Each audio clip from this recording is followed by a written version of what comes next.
சங்கீதம் 27. கர்த்தர் என் வெளிச்சமும் என் இரட்சிப்புமானவர், யாருக்கு பயப்படுவேன்? கர்த்தர் என் ஜீவனின் பலனானவர், யாருக்கு அஞ்சுவேன்? என் சத்துருக்களும் என் பகைஞருமாகிய பொல்லாதவர்கள் என் மாம்சத்தை பட்சிக்க என்னை நெருக்குகையில் அவர்களை இடறி விழுந்தார்கள். எனக்கு விரோதமாக ஒரு பாளையம் இறங்கினாலும் என் இருதயம் பயப்படாது. என் மேல் யுத்தம் எழும்பினாலும் இதிலே நான் நம்பிக்கையாயிருப்பேன். கர்த்தரிடத்தில் ஒன்றை நான் கேட்டேன், அதையே நாடுவேன். நான் கர்த்தருடைய மகிமையை பார்க்கும்படியாகவும் அவருடைய ஆலயத்தில் ஆராய்ச்சி செய்யும்படியாகவும் நான் என் ஜீவன் உள்ள நாளெல்லாம் கர்த்தருடைய ஆலயத்தில் தங்கியிருப்பதையே நாடுவேன்.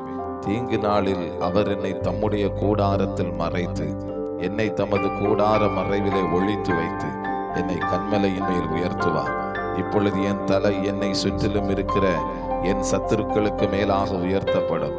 அது நிமித்தம் அவருடைய கூடாரத்திலே நான் ஆனந்த பலிகளை இட்டு கர்த்தரை பாடி அவரை கீர்த்தனம் பண்ணுவேன். கர்த்தாவே, நான் கூப்பிடுகிற சத்தத்தை நீர் கேட்டு எனக்கு இறங்கி எனக்கு உத்தரவு அருளி செய்யும்.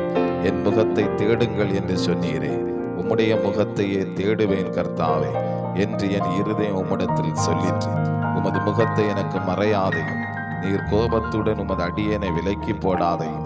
நீரே எனக்கு சகாயம், என் இரட்சிப்பின் தேவனே, என்னை நெகிழ விடாமலும் என்னை கைவிடாமலும் இரு. என் தகப்பனும் என் தாயும் என்னை கைவிட்டாலும் கர்த்தர் என்னை சேர்த்து கொள்ளுவார்.